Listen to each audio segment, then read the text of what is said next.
They say red flags look pink when you're wearing rose-colored glasses. I didn't believe that. Until I lived it. This is the story of how I fell in love, and how I slowly disappeared inside it. I met Daniel at a friend's birthday party. He was charming, the kind of charming that feels intentional. He remembered small details. He laughed at my jokes. He said things like, "You're not like other girls." And I believed him. He texted me the next morning. Then the next. Then every hour. At first, it felt romantic.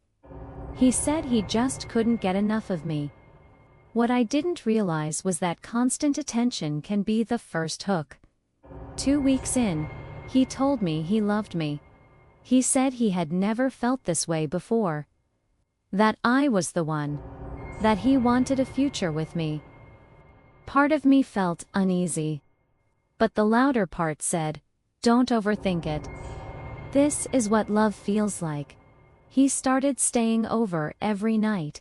He wanted to meet my parents. He talked about moving in together. And I mistook intensity for intimacy. It started subtly. One night, I told him I was meeting my best friend for dinner. He sighed. Again. "Don't you think she's a little jealous of us?"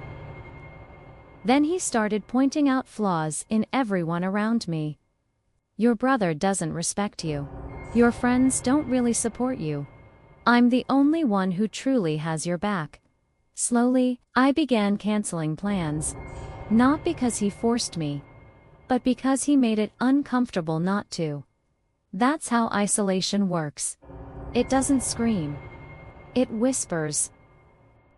One night, my phone buzzed. A coworker had tagged me in a harmless office photo. Daniel's jaw tightened. "Why is he commenting on your picture?" "It's nothing," I said. "Nothing. That's disrespectful." He grabbed my phone, scrolled, checked my messages. And when I protested, he said, "If you have nothing to hide, why are you upset?" And somehow, I apologized. The first big fight was over something small. I was 10 minutes late. Traffic. He didn't speak to me for 2 days. 2 days of silence. No texts. No calls. When I finally broke down and went to his place, he opened the door coldly. "You really hurt me," he said. I stood there apologizing for being late. He never apologized for disappearing. That was the moment I learned what the silent treatment feels like. It feels like punishment. Over time, arguments became confusing. I'd bring up something that hurt me. He'd twist it. "That's not what happened. You're too sensitive. You always make me the bad guy." I started second-guessing my own memory. I began replaying conversations in my head. Maybe I misunderstood. Maybe I overreacted. Maybe it really was my fault. Gaslighting doesn't just hurt, it rewires you. I began monitoring my tone, my clothes, my words. If I laughed too loudly around other men, he'd go quiet. If I disagreed with him in public, he'd glare. He never hit me. He didn't have to. His anger filled the room before he ever spoke. I felt like I was shrinking to make him comfortable. And the worst part, I thought that was compromise. Months passed. My world got smaller. I stopped painting something I used to love. Stopped going to the gym.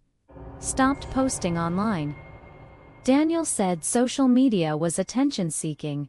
He said my gym outfits were too revealing. He said painting took time away from us. So I stopped. Not because he demanded it outright, but because every time I did something for myself, there was a consequence. One evening, we were at dinner. The waiter smiled at me. That was enough. Daniel exploded in the car afterward. "You liked that, didn't you?" I was stunned. It was just a waiter. He slammed his hand against the steering wheel.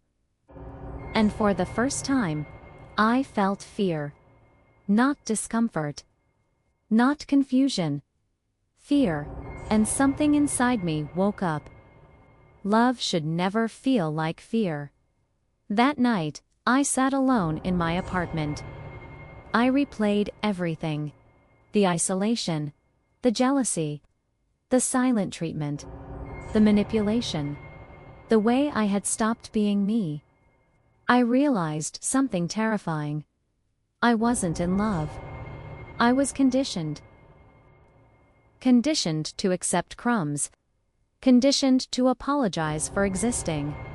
Conditioned to believe his control was protection. And suddenly, all the red flags I painted pink turned bright red.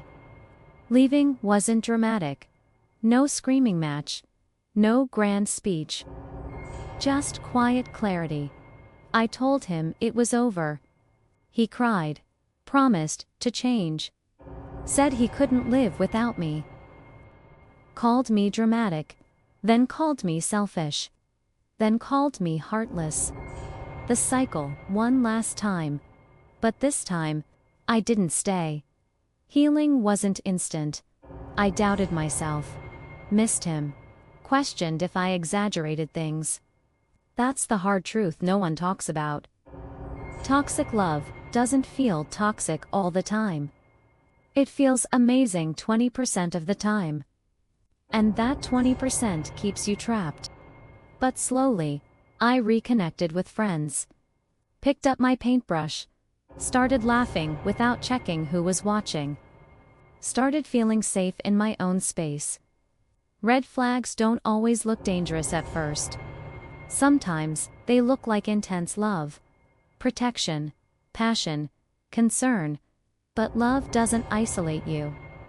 Love doesn't silence you. Love doesn't make you smaller. If you ever feel like you're disappearing inside someone else, that's not love. That's a warning, and you deserve better than surviving a relationship. You deserve to feel safe inside it.